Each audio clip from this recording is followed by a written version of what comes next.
నాకంత తెలియలేదు కోయిలమ్మ చేస్తున్నాను. అప్పుడు ఐ వాస్ లైక్ ఓకే అంటే అనుకున్నా. నేను అనింది అనౌన్స్మెంట్ అయినప్పుడు ఎక్స్పీరియన్స్ పక్కన పెడితే ఇవ్వలేదు కదా అవార్డు. ఐ మీన్ రాలేదు కదా. అవునవును. రాలేదు. అది ఇప్పటి వరకు క్యారీ అవుతూ ఉంటది. అరే నా ఫిల్మోగ్రఫీలో ఒక నంది అవార్డు ఉండేది, రేపొద్దున నా వికీపీడియా అవునవును. పేజ్ లో ఒక నంది అవార్డు అని ఉంటది, అది మిస్ అయింది అని ఉంటది కదా. అవునవును. అప్పుడు ఉండేది. But now I'm very happy అన్నమాట. ఉమ్, ఫస్ట్ ఇయరే వచ్చింది అండ్ ఉమ్. రాసి పెట్టుంటే ఎప్పటికైనా వచ్చేస్తుంది ఏదో ఒక రూపంలో అనుకున్నావా? అంతే కదన్నా ఏదైనా.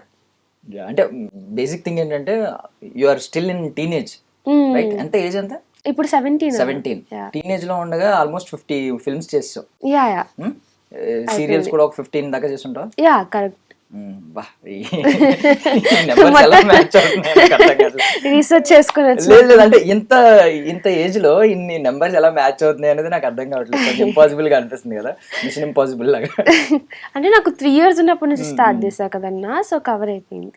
అంటే బట్ అంటే చాలా ఇంటర్వ్యూస్ లో చూస్తున్నాను కదా నువ్వు, ఐ మీన్ సావిత్రి గారు మళ్ళీ పుట్టారు, ఒక గంట నుంచి 2 డ్రాప్స్ కావాలా, ఏ రైట్ ఐ నుంచి కావాలా, లెఫ్ట్ ఐ నుంచి కావాలా అని ఛాలెంజ్ చేస్తున్నావు కదా అందరినీ.